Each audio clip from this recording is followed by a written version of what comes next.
لیکن اینڈ پہ میں نے ان کو وہ تحفہ دینا ہے جو اس نے مجھ سے خود ڈیمانڈ کیا تھا. کب ڈیمانڈ کیا تھا؟ ڈیٹ بھی میں نوٹ کی تھی، یہ 7 مئی 2023 کو، 1.25 سال پہلے آلموسٹ.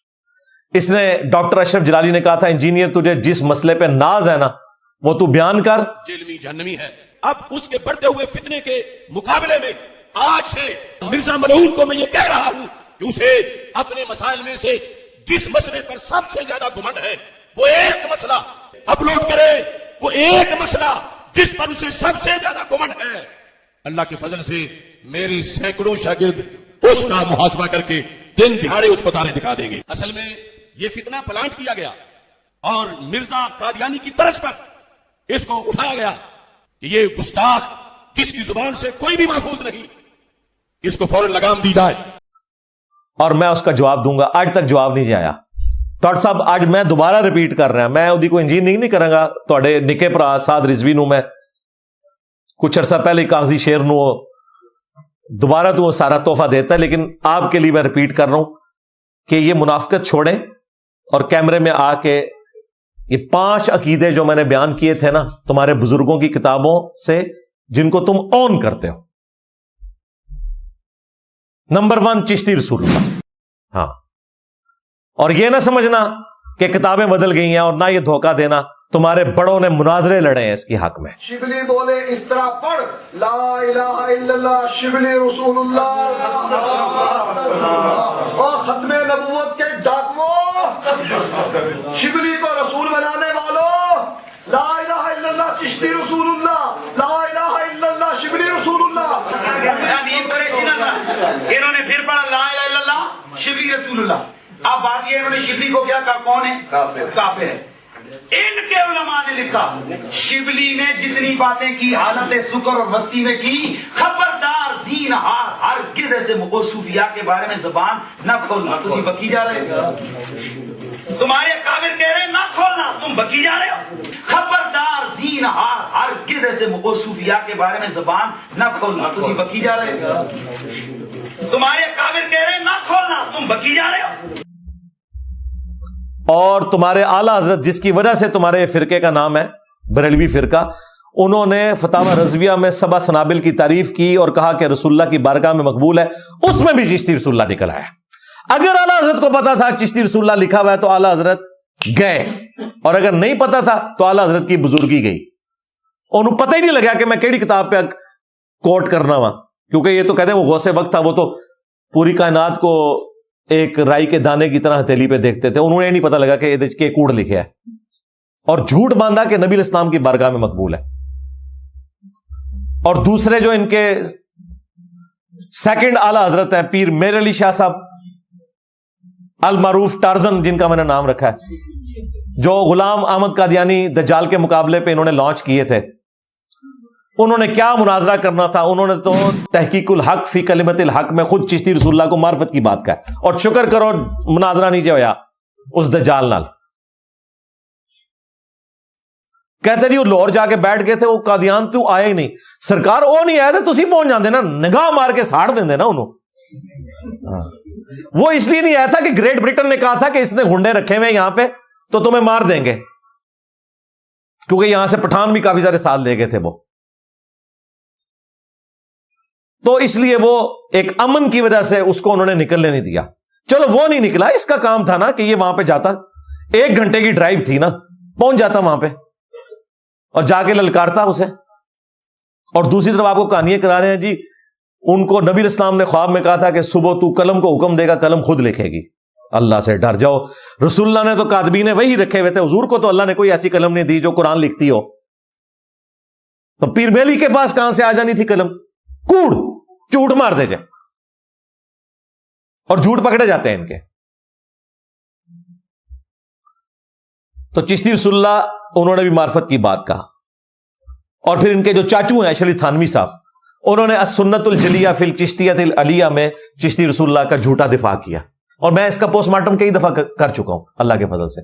یہ ایک حوالہ. دوسرا حوالہ میں نے دیا تھا کشف المحجوب میں صحب اور سکر کے چیپٹر میں. رسول اللہ صلی اللہ علیہ وآلہ وسلم پہ جھوٹا الزام لگایا کہ انہیں اپنی صحابی کی بیوی پسند آ گئی اور اس صحابی کے دل میں اس کی بیوی کی نفرت ڈال دی اور اس صحابی نے طلاق دی اور نبی علیہ السلام نے پھر ان سے شادی کر لی سیدہ زینب سے، حالانکہ یہ بات کچھ اور تھی۔ اس سے انہوں نے رزلٹ نکالا کہ بایزید کا سکر اس سے ثابت ہوتا ہے۔ اگر بایزید جو ہے وہ کوئی اس قسم کی حرکت کر لیتا تھا تو کیا ہوا، نبی علیہ السلام نے بھی تو اس طرح کیا، نعوذ باللہ۔ اور جنید بغدادی کا صاف ثابت کیا کہ جس طرح حضرت داؤد علیہ السلام بھی تو صحابی کی بیوی کے اوپر عاشق ہوئے اور اسے قتل کروا کے شادی کر لی، تورات کا جھوٹا واقعہ۔ اور خود ان کے پیر کرم شاہ صاحب کہہ رہے ہیں یہ کافروں نے واقعات ہماری کتابوں میں داخل کیے ہیں، انہیں پتہ ہی نہیں چلا کافر کینوں کہتا ہے، کشف المحجوب لکھنے والے نے، اور کشف المحجوب کا مقدمہ خود لکھا۔ ضیاء القرآن پبلیکیشن میں تفسیر کے دوران سورہ الاحزاب کی آیت نمبر 37 کے کانٹیکسٹ میں لکھا یہ واقعہ کافروں نے داخل کیا، اور کشف المحجوب پرنٹ کرتے ہوئے اس کتاب کی تعریف کر دی۔ یہ ان کا علمی لیول ہے۔ دو حوالے ہو گئے۔ تیسرا حوالہ تذکرۃ الاولیاء میں ان کے فرید الدین عطار،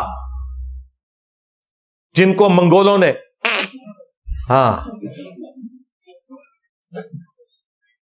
اس نے لکھا لوائی اعظم من لوائی محمد بایزید بستامی کے بارے میں کہ وہ یہ کہتا تھا کہ میرا جھنڈا محمد کے جھنڈے سے بڑا ہوگا قیامت کے دن، محمد اور تمام انبیاء میرے جھنڈے کے نیچے ہوں گے، اور میں قسمیاں کہتا ہوں۔ ان کہتے ہیں باوے ریٹون سن وہ سارے ہی ٹون نے کلم اٹھے نے نہ دو وہ کلم اٹھے نے تے نبی اتے پونک دے نے با خدا دیوانہ باش با محمد ہوشیار،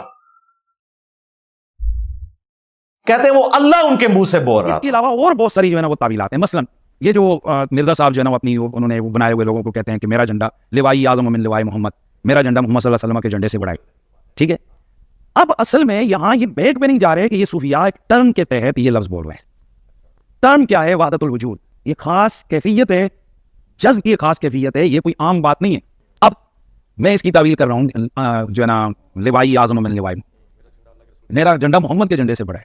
صوفیاء یہ کہتے ہیں کہ یہ جس طرح حضرت موسیٰ علیہ السلام طور پہ گئے تو وہاں درخت میں سے آواز آئی انی انا اللہ رب العالمین، تو اللہ تعالیٰ بوٹے سے بول سکتا ہے، زبان ولی سے نہیں بول سکتا۔ تو اب یہ زبان بایزید کی نہیں تھی، زبان ان کی ایک نام رائی ہو رہا ہے، اور وہ کہہ رہے ہیں میرا جھنڈا محمد کے جھنڈے سے بڑا ہے۔ تو اللہ کا جھنڈا تو محمد کے جھنڈے سے بڑا ہوگا، یہ باطل تعویل اعلیٰ حضرت نے لکھی ہے۔ لو آج نواں تحفہ لے جاؤ، اوے اعلیٰ حضرت مننے والے ہو، تواڈے ابے نے فتاوی رضویہ چ لکھا ہے کہ بایزید کے منہ سے اللہ بول رہا تھا جب وہ یہ کہہ رہا تھا کہ میرا جھنڈا محمد کے جھنڈے سے بڑا ہوگا۔ لہذا صرف حنیف قریشی نہیں فارغ ہوتا یہ بات کر کے، اعلیٰ حضرت بھی گیا، آج دی ڈیٹ اعلیٰ حضرت بھی گیا۔ اب یہ بھی نہیں کہہ سکتے کہ یہ حنیف قریشی صاحب کی ذاتی رائے ہے، ہم تو کہتے ہیں کتابیں بدل گئی ہیں۔ اعلیٰ حضرت نے فتاوی رضویہ میں یہی تعویل کی ہوئی ہے۔ وہ تو ہم نے دریافت کیا کہ جھنڈا ہوگا بایزید کا بھی، لیکن وہ ہوگا جو بخاری میں لکھا ہے کہ ہر خائن کے لیے ایک جھنڈا ہوگا، اور میدان محشر میں کہا جائے گا کہ اس خائن کے لیے جھنڈا ہے، لوگ دیکھ لیں اس نے خیانت کی ہے، تمہارے بابوں نے ہمارے نبی کے ساتھ خیانت کیا، اور دیکھو پھر اللہ تعالیٰ نے کیسا بدلہ لیا ہے، کڈی وڈی بلا تو ہوتے چھڑ دیتی ہے۔ میرا نبی سا ہے ہی کوئی نہیں، تیرے بابے تھے شے ہی کوئی نہیں۔ تینوں والے ہو گئے جی۔ چوتھا حوالہ تذکرۃ الاولیاء میں یہی بایزید کہتا ہے میں ہی عرش ہوں، میں ہی کرسی ہوں، میں ہی ابراہیم ہوں، میں ہی موسیٰ ہوں، میں ہی عیسیٰ ہوں، میں ہی محمد ہوں، نعوذ باللہ میں ہی حق ہوں، نعوذ باللہ۔ غلام احمد قادیانی دجال نے تو امتی نبی کہا تھا، نے انہیں ڈائریکٹ کیا کہ میں محمد ہوں، نعوذ باللہ۔ اور پانچواں حوالہ وہ کشف المحجوب اور تذکرۃ الاولیاء دونوں میں موجود ہے۔ امام ابو حنیفہ رحمۃ اللہ علیہ کی طرف انہوں نے ایک گستاخانہ خواب منسوب کیا کہ انہوں نے خواب میں دیکھا کہ نبی علیہ السلام کی قبر مبارک میں اترے ہیں اور ان کی ہڈیاں چن رہے ہیں اور بعض کو بعض سے الگ کر رہے ہیں، یہ الفاظ ہے۔ وہ کہنا جی خواب پہ تو کوئی کنٹرول نہیں، اور بھی کہنا کوئی کنٹرول نہیں، اللہ دے بندے ہو تواڈے بابیاں نو نہ اپنے پیشاب ہوتے کوئی کنٹرول ہے، ٹھیک ہے، نہ منہ جو کٹ دے رہے وہ کوئی کنٹرول ہے، کدے کہہ دے ہو کہ جی مجذوب ہو گئے نے، مجنون ہو گئے نے، انہوں پتہ ہے کوئی کنٹرول نہیں تو انہوں۔ لیکن اس کو تم شیطانی خواب کہو نا، رحمانی خواب کیوں کہہ رہے ہو؟ امام حنیفہ کا تو پتہ بھی نہیں ہوگا، ان کا کوئی لینا دینا نہیں، ان کی طرف منسوب کیا انہوں نے۔ کیا اللہ تعالی اپنے بندوں کو اپنے نبی کے بارے میں یہ خواب دکھائے گا کہ تم قبر سے اتر کے ان کی قبر مبارک میں اتر کے ہڈیاں سمیٹو، نعوذ باللہ. اور کوئی جھوٹا خواب کڑنا سی میرے کو پوچھ لے ہو، میں بھی بریلوی رہا. کہتے ہیں امام حنیفہ نے خواب میں دیکھا میں نبی الاسلام کے برتن جمع کر رہا ہوں، آپ کی لاٹھی، آپ کا کرتا مبارک. تو اس سے وہ سنتیں جمع کرنے کی ذمہ داری ان کے ذمہ لگی. علیحدہ بات ہے کہ حدیث کی کوئی کتاب نہیں امام حنیفہ نے لکھی، جڑی ذمہ داری لگی سی وہ پوری بھی کوئی نہیں ہوئی. جنہوں نے کتابیں لکھی ہیں وہ ہم نے احترام سے رکھے ہوئے ہیں سامنے. باقی وہ فقیہ تھے، وہ ہم ان کو مانتے ہیں، محدث نہیں تھے. محدثین یہ ہیں. کہتے ہیں انجینئر صاحب بابوں کو نہیں مانتے. ہم ان بابوں کو مانتے ہیں جو کتابوں کو مانتے ہیں، جو کتابوں کے غدار ہیں، جو ہمارے نبی کے غدار ہیں، ان کو ہم بابا نہیں مانتے. دیکھ لیں امام بخاری، امام مسلم کوئی میرے اباء و اجداد تو نہیں ہے. میں نے ان کی کتابیں اپنے ٹیبل کے اوپر رکھی ہوئی ہیں، تو میں ان کو کتنا احترام کے درجے پہ رکھتا ہوں کہ میں نے ان کی کتابیں ان کی غیر موجودگی میں اپنے ٹیبل کے اوپر رکھی ہوئی ہیں، تاکہ میں اس کو پڑھ کے نماز کا طریقہ سیکھ سکوں اور تمہیں بتا سکوں کہ میری نماز وہ ہے جو بخاری مسلم میں لکھی ہوئی ہے، اہل سنت کی نماز، اور تمہاری نماز قادیانیوں والی ہے. حنفی بریلوی، حنفی دیوبندی، حنفی قادیانی. قادیانی فقہ میں حنفی ہیں، بغیر رفع الیدین کے نماز پڑھتے ہیں. ہم اور ہمارے اسٹوڈنٹ اہل سنت کے منہج پہ ہیں، جو بخاری مسلم میں لکھا ہوا ہے اس کے مطابق نماز پڑھتے ہیں، رکوع میں جاتے وقت اور رکوع سے اٹھتے وقت رفع الیدین، جو کہ تمہارے غوث پاک نے بھی طریقہ وہی لکھا ہے غنیۃ الطالبین میں، رکوع میں جاتے وقت اور رکوع سے اٹھتے وقت رفع الیدین. میرا خیال ہے اتنی خوراک آج کے لیے کافی ہے. صلو علی محمد وآل محمد، اللہم صلی علی محمد وعلی آل محمد واصحاب محمد وازواج محمد وامت محمد اجمعین الی یوم الدین. آمین.